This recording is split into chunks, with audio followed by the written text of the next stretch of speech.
Maganda at panibagong araw na naman sa lahat. Tara na at busugin natin ang ating mga tiyan at isipan sa ating bagong ulam na lulutuin. Ako nga pala ang inyong Tito Ons, na di matalino pero madaming alam. Ang lulutuin natin ngayon ay sinigang na baboy pero low budget. Kulang-kulang kasi ang gulay na ating ilalagay gawa ng kailangan magtipid. Mas mapapagaan ang pagluluto nyo kung magiging masinop kayo. Mas mainam na ihanda muna lahat ng sangkap na gagamitin sa pagluluto. Di ko na din ilalagay ang dami ng aking mga panimpla kasi may kanya-kanya naman tayong panlasa depende sa kakain.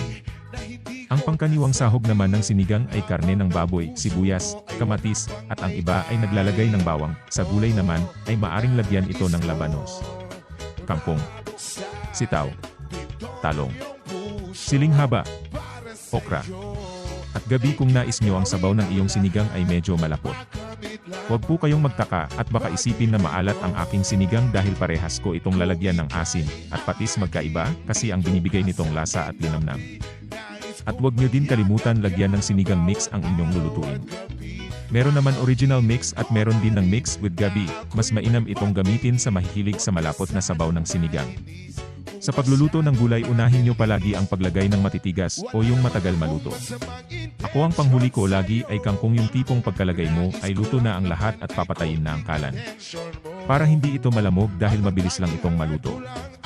Sa bawat video pala na aking ilalabas may mga bagay o paksa tayo na tatalakayin habang nagluluto. Katulad ngayong ang aking bibigyan ng opinyon ay ang mga kumpanya na hindi natanggap ng mga taong may tattoo. Wala naman mali dun, may kanya-kanya, kasi tayong gusto o opinyon sa mga bagay-bagay. Katulad ng iba mas malinis kasi para sa kanila tignan pag walang tinta ang katawan ng tao. Ako napakarami kong tattoo, ilang beses na rin na-reject sa mga inaplan ng dahil sa tattoo. Pero may good things naman na nangyari sa aking pagkaka-reject. Nakahanap ako ng trabaho noon na marangal at mas mataas pa ang pasahod kumpara sa mga sinubukan pasukan. Meron kasi iba na pag na-reject at di natanggap ay nagkakaroon ng bad reaction o nagagalit. Una sa lahat ay bago tayo magpatattoo, alam naman natin ang mga consequence niyan, at nasa Pilipinas tayo. Kesa tayo ay magalit, unawain natin at respetuhin ang kagustuhan nila, subok lang ng subok. Gawin natin makabuluhan ang ating buhay. Hanggat kaya pa ay gawin natin maganda ang iiwan nating kwento dito sa mundo, habang tayo ay nabubuhay pa. At isang payo galing sa tito nyong nagmamarunong, hahaha. Ika nga di matalino pero madaming alam. Saan man tayo magpunta, ay palagi natin baunin ang respeto at pangunawa sa kapwa. Ang pakikisama ay mahalaga din.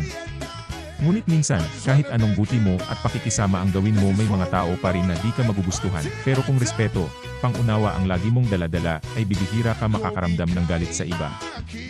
Ang dami ko nang sinasabi, gutom na ata ako, hahaha. Sakto, luto na ang sinigang, tara na at maghain. Respeto at pangunawa patungo sa masarap na sinigang. Hahaha.